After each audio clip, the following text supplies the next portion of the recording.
કેમ છો વિદ્યાર્થી બાલ દોસ્તો? સૌ મજામાં હશો, કુશળ હશો, તંદુરસ્ત હશો, ઘરે બેઠીને સરસ રીતે આપનો અભ્યાસનું કાર્ય ચાલી રહ્યું છે, વિડીયોના માધ્યમથી ભણવાનો આપને લહાવો મળી રહ્યો છે.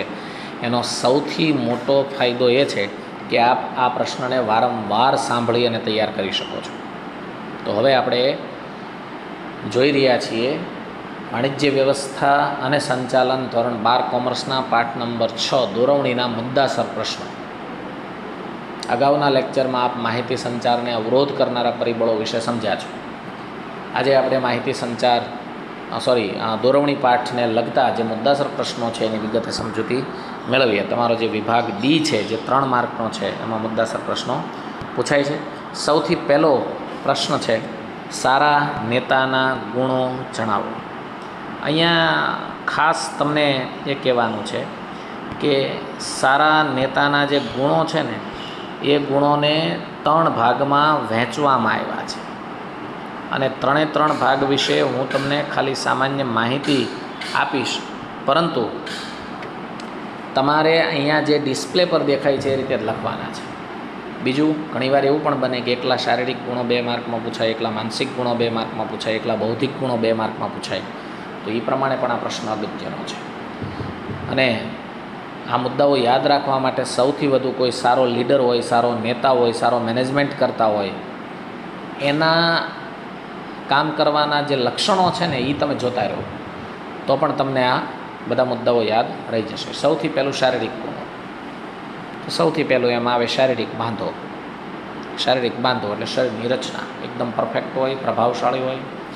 બીજું, આકર્ષક સૌંદર્ય. પબ્લિકને આકર્ષી શકે એવું એનું સૌંદર્ય હોય, એવી એની દેખાવ શૈલી હોય.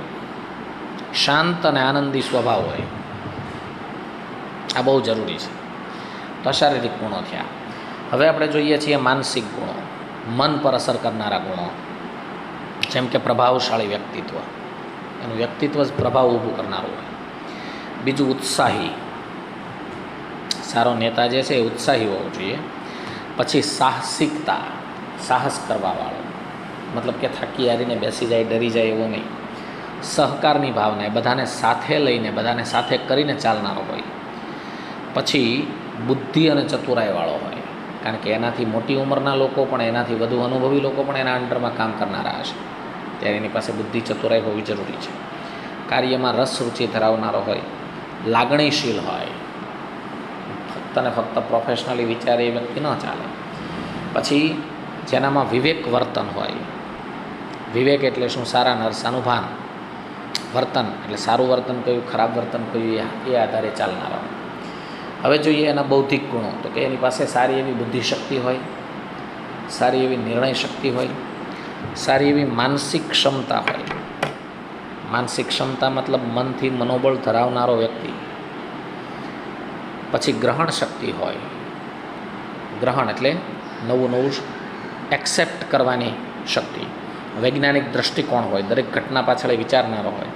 નવું જ્ઞાન મેળવવાની એનામાં તૈયારી હોય.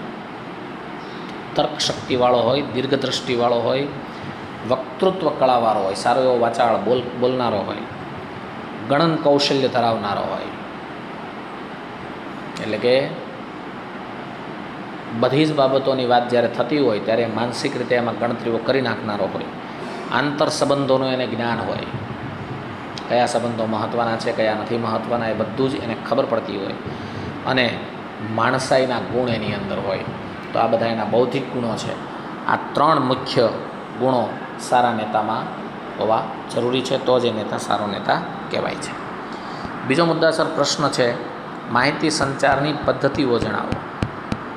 અહીંયા ખાલી પદ્ધતિઓના નામ જ લખવાના છે. અલગ અલગ પ્રકાર અહીંયા આપ્યા છે, તમે જોઈ શકો છો.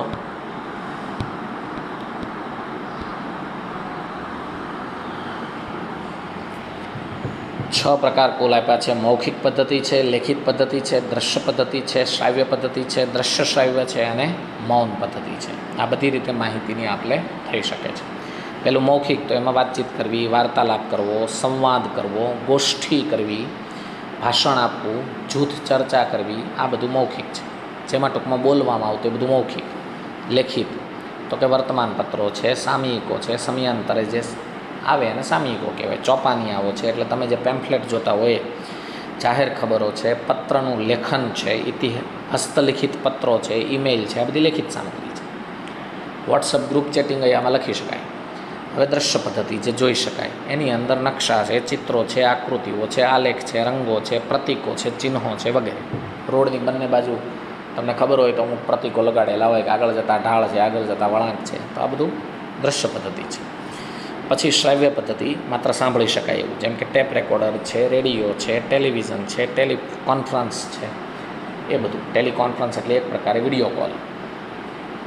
દ્રશ્ય શ્રાવ્ય બે આવે તો એની અંદર આવે ચલચિત્રો છે એટલે ફિલ્મો, ટેલિવિઝન છે, ઇન્ટરનેટ છે, કમ્પ્યુટર છે, વિડીયો કેસેટ્સ છે, સીડીઝ છે, ડીવીડીઝ છે, એ બધું. મૌન પદ્ધતિ એટલે કે મૂંગા વ્યક્તિઓ હોય એ કઈ રીતે માહિતીની આપલે કરે અથવા મૌન રીતે કઈ રીતે માહિતીની આપલે થાય, તો કે મુખ સહમતિ, મુખ અસહમતિ, પછી હાવભાવ, ચહેરા પરના એક્સપ્રેશન જે આવે એના આધારે માહિતીની આપલે થઈ જાય. બરાબર. તમને એમ કહેવામાં આવે કે આ પ્રશ્નો તમારે 5-5 વાર લખવાના છે એટલે તમારા બધાયના હાવભાવ અણગમાના ઊભા થાય, અમને તરત ખબર પડી જાય. તો એ પણ એક માહિતીની આપલે થઈ કે અણગમો છે. તો માહિતી સંચારની આવી બધી પદ્ધતિઓ છે. નેક્સ્ટ પ્રશ્નમાં જઈએ તો પ્રશ્ન નંબર 3 છે, વૈધિક માહિતી સંચારનો અર્થ આપી તેના લક્ષણો જણાવો. તો હવે આપણે જોઈ રહ્યા છીએ વૈધિક માહિતી સંચાર. અર્થ જે વિધિસર માહિતીની આપલે થાય છે ને, નિયમ પ્રમાણે માહિતીની આપલે થાય છે ને, અને હેતુની સિદ્ધિ માટે માહિતીની આપલે થાય છે ને, એ બધો વૈધિક માહિતી સંચાર કહેવાય છે. મતલબ કે જે માહિતી સંચાર ધંધાના ઉદ્દેશોને સિદ્ધ કરવા માટે વ્યવસ્થા તંત્રના નીતિ નિયમો પર આધારિત હોય તેને વૈધિક અથવા ઔપચારિક માહિતી સંચાર કહે છે. એના લક્ષણો જોઈએ તો કે આ માહિતી સંચારની વ્યવસ્થા ઉપરી અધિકારી અને કર્મચારી વચ્ચે વૈધિક રીતે ગોઠવાયેલી હોય છે. મતલબ એ થયો કે આ માહિતી સંચારની વ્યવસ્થા ઉપરથી નીચે તરફ એક સાંકળ તરીકે ગોઠવાયેલી હોય છે, અને આ માહિતી સંચાર પાછળનો ઉદ્દેશ એ સ્પષ્ટ છે કે બધા અંકુશ મારે અને બધા વચ્ચે સંકલન રહે. આ માહિતી સંચાર મહદઅંશે લેખિત હોય. મહદઅંશે કીધું છે, ક્યારેક મૌખિક હોય પણ મોટા ભાગે લેખિત હોય. આ માહિતી સંચારનો સ્વીકાર વ્યવસ્થા તંત્રમાં એક નીતિ સ્વરૂપે થાય, એક નિયમ સ્વરૂપે થાય. આ માહિતી સંચાર વ્યવસ્થા તંત્રના માળખાને આધારિત હોય છે. મતલબ માળખાના રૂલ્સને ભંગ કરનારો માહિતી સંચાર નથી હોતો. આ માહિતી સંચાર ધંધાના ઉદ્દેશોની સિદ્ધિ માટે હોય છે, અને આ માહિતી સંચાર સમજવામાં સ્પષ્ટ હોય, સરળ હોય છે. અન્ય બાબતો જોઈ લઈએ વૈધિક માહિતી સંચારની. તો સૌથી પહેલું છે કે આમાં માહિતી કોણ મોકલે છે અને કોને મોકલે છે તે બધું સ્પષ્ટ હોય, અગાઉથી સ્પષ્ટ હોય. બીજું, માહિતી કયા સ્વરૂપમાં મોકલવામાં આવશે એ પણ નિશ્ચિત હોય. લેખિત જ આપવામાં આવશે અથવા મૌખિક જ આપવામાં આવશે, એ બધું સ્પષ્ટ જ હોય છે.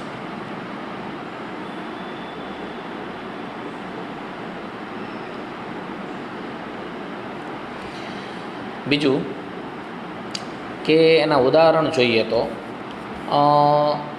દાખલા તરીકે કોઈ અનિયમિત અને પૂર્વ મંજૂરી વગર ગેરહાજર કર્મચારી રહ્યો હોય તો એને ચેતવણી રૂપે આપવામાં આવતી નોટિસ લેખિત હોય, તમે જોજો. પછી કર્મચારીને બઢતી કે બદલી માટે ઉપરી અધિકારી તરફથી મોકલવામાં આવતો લેખિત હુકમ. તો આ બધી લેખિત માહિતી સંચાર વૈધિક માહિતી સંચાર છે.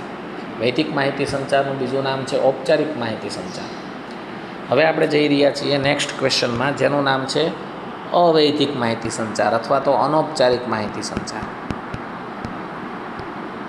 તો એની વિશે જોઈએ. એનો અર્થ, જે માહિતી સંચારમાં વ્યવસ્થા તંત્રમાં કામ કરતા કર્મચારી વચ્ચેના માનવીય સંબંધો અને મિત્રતા ઉપર આધારિત હોય તેને અવૈધિક માહિતી સંચાર કહેવાય. ટૂંકમાં જે માહિતી સંચાર વ્યવસ્થા તંત્રમાં કામ કરતા કર્મચારીઓ વચ્ચેના માનવીય સંબંધો અને મિત્રતા પર આધારિત હોય તેને અવૈધિક કહેવાય.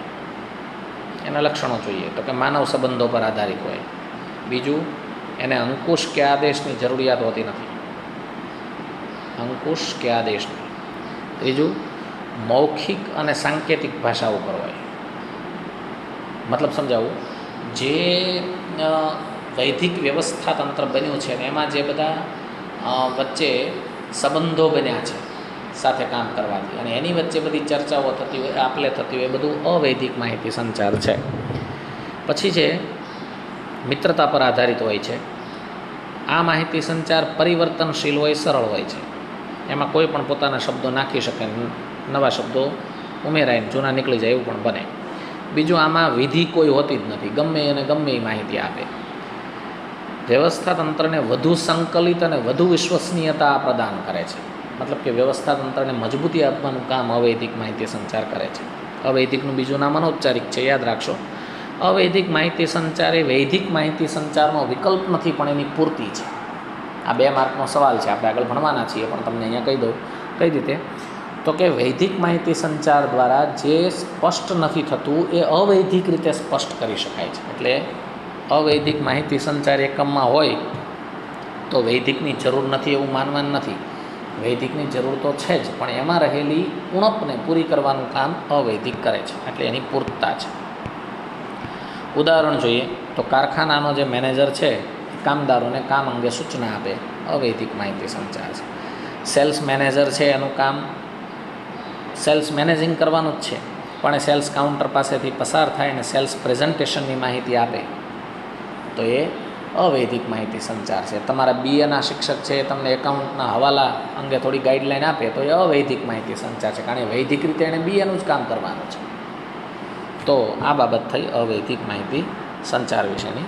નેક્સ્ટ ક્વેશ્ચનમાં જઈએ તો એ છે માહિતી સંચારમાં જે અવરોધો આપણે ભણ્યા એ અવરોધો દૂર કરવાના ઉપાયો શું શું છે એની વિશે આપણે સમજીએ. 3 માર્કમાં સવાલ આવી શકે. તો પહેલો તો માહિતી અવરોધાય નહીં એ રીતે વ્યવસ્થા તંત્રના માળખાને અનુરૂપ માહિતી સંચારના તંત્રને ગોઠવવું જોઈએ. મતલબ એ બધા અવરોધો માનવીય સહજ છે, તો એ ન થાય એ માટેનું તંત્ર ઊભું કરવું જોઈએ. માહિતી આપનાર જે માહિતી આપે છે એ સ્પષ્ટ આપે, જેથી માહિતી મેળવનાર એને સારી રીતે સમજી શકે, તો અવરોધ ન આવે. પછી માહિતી સંચાર જ્યારે થતો હોય ત્યારે માધ્યમ યોગ્ય હોવું જોઈએ. જેમ આપણે અગાઉ વાત કરી હતી એમ કે 2 દૂર દૂરના પ્લેસ વચ્ચે માહિતીની આપલે કરવા માઇકને બદલે શેનો ઉપયોગ કરાય? ટેલિફોન. પછી માહિતી સંચારની પ્રક્રિયા દ્વિમાર્ગી છે, એટલે માહિતીનો પ્રવાહ બંને દિશામાં આગળ વહેવો જોઈએ, એક માર્ગી બની રહેવું જોઈએ નહીં. પછી છે માહિતી સંચારમાં જે વાતચીત થાય છે એમાં બંને પક્ષો વચ્ચે શ્રદ્ધા અને સહકારની ભાવના હોવી જોઈએ, તો જ ડર અને અવિશ્વાસ દૂર કરી શકાય. પછી માહિતી પહોંચાડવા વિવિધ સ્થાનો વચ્ચે જે માહિતીની આપલે થાય છે બને એટલી માહિતી ટૂંકમાં પણ સ્પષ્ટ હોવી જોઈએ, જેથી પ્રવાહ અટકાય કે અવરોધાય નહીં. પછી માહિતી સંચાર ઝડપી હોવો જોઈએ, ફટાફટ એની આપલે થવી જોઈએ. માહિતી સંચારમાં જે માહિતીની આપલે થાય છે જે તે પ્રવૃત્તિ જે તે હેતુને ધ્યાનમાં રાખીને જ થવી જોઈએ, બિનજરૂરી નહીં. બિનજરૂરી માહિતીનું પ્રસારણ માહિતી સંચારના માધ્યમો પર ભારણ કરે છે, તેથી એનું પ્રસારણ યોગ્ય હોવું જોઈએ.